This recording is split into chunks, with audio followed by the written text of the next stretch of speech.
sekumpulan dana dari berbagai investor yang dikelola oleh manajer investasi dan bank kustodian, serta diinvestasikan dalam bentuk portofolio investasi. Assalamualaikum warahmatullahi wabarakatuh. Selamat datang di channel ini. Semoga Anda mendapatkan apa yang Anda cari.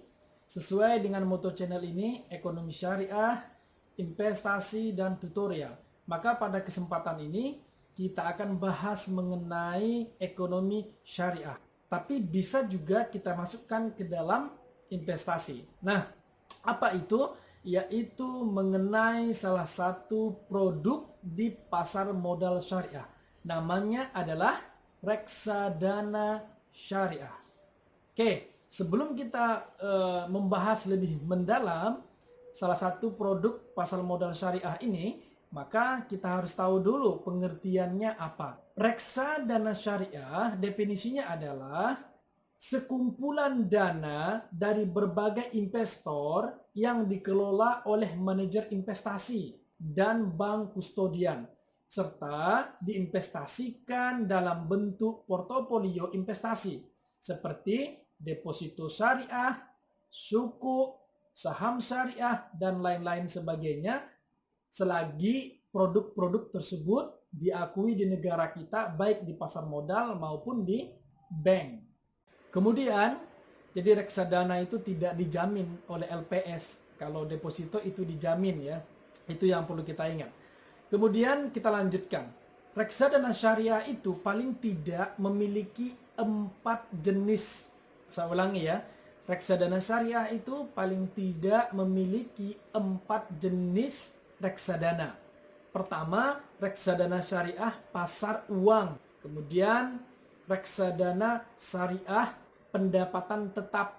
Kemudian reksadana syariah campuran. Kemudian yang terakhir reksadana syariah saham. Jadi ada 4. Nah, alangkah indahnya juga kalau kita bahas satu persatu ya. Tadi sudah kita sebutkan bermacam-macam reksadana syariah. Yang pertama kita akan lihat tadi reksadana syariah pasar uang.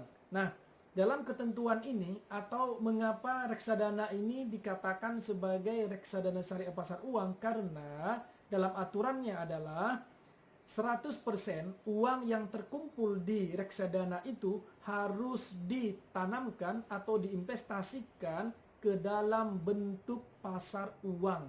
Ini jenis reksadana syariah yang kedua itu mengenai reksadana syariah pendapatan tetap. Mengapa dikatakan reksadana syariah pendapatan tetap? Karena jenis reksadana ini di mana 20% dari total uang yang terkumpul tersebut harus digunakan untuk pasar uang dan 80%-nya harus digunakan kepada suku. Maka reksadana ini adalah reksadana pendapatan tetap.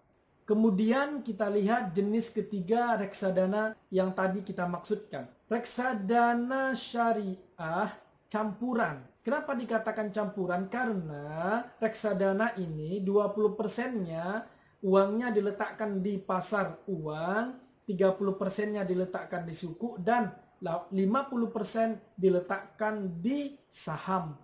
Jadi ada 3 bagian ya. Maka kemudian pembagian inilah maka disebutkan sebagai jenis reksadana syariah campuran. Selanjutnya reksadana syariah yang terakhir yaitu reksadana syariah saham. Mengapa dikatakan reksadana syariah saham? Karena 80% uang yang terkumpul di reksadana ini manajer investasi wajib menanamkannya atau menginvestasikannya di saham syariah, dan lebihnya ada 20% akan digunakan di pasar uang.